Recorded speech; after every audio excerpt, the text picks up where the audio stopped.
कभी सोचा है कि हमारे अंदर एक ऐसा डिलीवरी नेटवर्क है जो 1 सेकंड के लिए भी नहीं रुकता? चलिए, आज मानव शरीर के सर्कुलेटरी सिस्टम की इस अविश्वसनीय 60,000 मील की यात्रा को थोड़ा करीब से जानते हैं। 60,000 मील, ये नंबर सुनने में ही कितना बड़ा लगता है ना? अगर हमारे शरीर की सारी नसों को, मतलब आर्टरीज, वेन्स, सबको एक लाइन में बिछा दें, तो वो इतनी लंबी होंगी कि पूरी पृथ्वी का 2 बार चक्कर लगा लेंगी। सच में कमाल है ये। और देखिए, ये सिर्फ कोई बायोलॉजी का चैप्टर नहीं है, ये तो इंजीनियरिंग का एक जीता जागता नमूना है। एक ऐसा हाई स्पीड नेटवर्क जिसे सिर्फ हमारी मुट्ठी के बराबर का एक पंप चलाता है, हमारा दिल, और इसी से शरीर की हर एक कोशिका को जिंदगी मिलती है। तो इस पूरी यात्रा का जो सेंट्रल इंजन है, वो है हमारा दिल।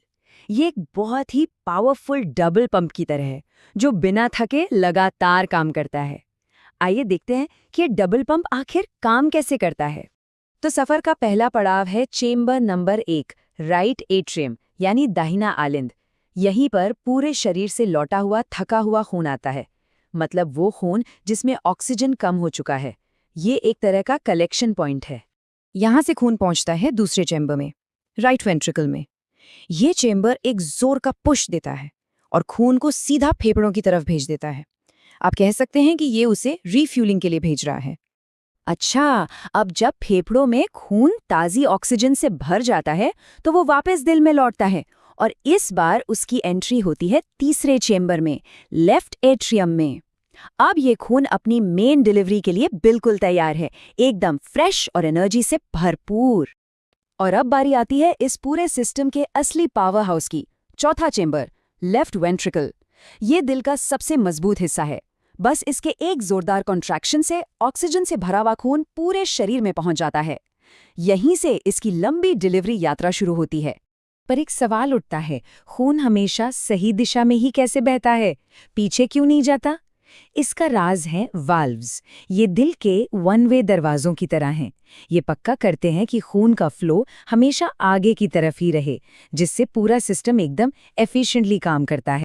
तो अब तक हम जो यात्रा देख रहे हैं, वो असल में एक सिंगल लूप नहीं है। ये 2 अलग अलग यात्राएं हैं जो एक ही समय पर चल रही हैं। एक फेफड़ों तक जाती है और दूसरी पूरे शरीर तक। यहाँ देखिए, एक है रिफ्यूअल ट्रिप, जिसे पल्मोनरी सर्कुलेशन कहते हैं। ये दिल से फेफड़ों तक का छोटा रास्ता है। यहाँ खून कार्बन डाइऑक्साइड छोड़ता है और ऑक्सीजन उठाता है। और दूसरी तरफ है डिलीवरी ट्रिप, यानी सिस्टेमिक सर्कुलेशन। ये दिल से पूरे शरीर की लंबी यात्रा है, जहाँ हर कोशिका को ऑक्सीजन और ज़रूरी न्यूट्रिएंट्स पहुंचाए जाते हैं। तो इंजन और उसके 2 मेन रूट्स को तो हमने समझ लिया। अब बात करते हैं शरीर के हाईवे सिस्टम की, यानी उन नसों की जो इस खून को हर कोने तक ले जाती हैं। सबसे पहले हैं आर्टरीज, यानी धमनियां। इन्हें आप आउटबाउंड एक्सप्रेसवे समझ सकते हैं। इनकी दीवारें काफी मोटी होती हैं, क्योंकि इन्हें दिल से निकलने वाले हाई प्रेशर वाले खून को संभालना होता है और उसे दूर दूर तक ले जाना होता है। फिर आती हैं वेन्स, यानी शिराएं। ये इनबाउंड रूट्स हैं। इनमें खून का प्रेशर कम होता है और ये खून को वापस दिल की ओर लाती हैं।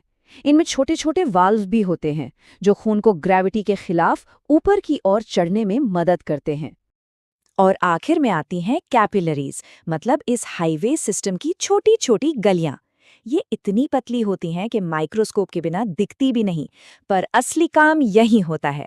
यहीं पर खून और सेल्स के बीच ऑक्सीजन, न्यूट्रिएंट्स और वेस्ट प्रोडक्ट्स का एक्सचेंज होता है। इस सिस्टम की असल ताकत और इसकी रफ्तार को समझने के लिए अब कुछ आंकड़ों पर नजर डालते हैं। और यकीन मानिए, ये आपको सच में हैरान कर देंगे। हमारा दिल हर रोज लगभग 1 लाख बार धड़कता है। सोचिए, 1 लाख बार! ये एक ऐसी मैराथन है जो हमारे जन्म से लेकर आखिरी सांस तक बिना एक पल भी रुके चलती रहती है। और इसकी स्पीड, खून की एक बूंद को दिल से पैर के अंगूठे तक जाकर वापस दिल तक आने में औसतन सिर्फ 60 सेकंड लगते हैं, सिर्फ 1 मिनट। ये सचमुच एक हाई स्पीड डिलीवरी सिस्टम है। और ये सिस्टम सिर्फ तेज और ताकतवर ही नहीं, बल्कि बहुत स्मार्ट भी है। ये सफर लगातार चलता है। ये नेटवर्क खुद को रिपेयर भी कर सकता है और शरीर हमेशा नए रेड ब्लड सेल्स बनाता रहता है, ताकि ये डिलीवरी कभी बंद ना हो। तो ये सब हमें एक बड़े सवाल पर लाके छोड़ देता है। अगर ये 60,000 मील का नेटवर्क परफेक्ट लॉजिस्टिक्स का एक जीता जागता ब्लूप्रिंट है, तो इसकी डिज़ाइन, इसकी एफिशिएंसी और इसकी खुद को ठीक करने की क्षमता से हम और क्या-क्या सीख सकते हैं?